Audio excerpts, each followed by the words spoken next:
Hello viewer, here we will take a big elliptical shape here, create the designs and angle into it.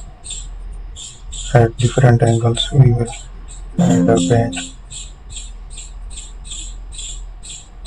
So there we will add another one.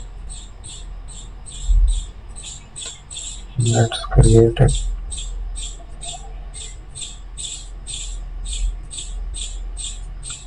Then we will generate that design. Use the further shapes. I will take that shape. So that's it. Thank you for watching my video.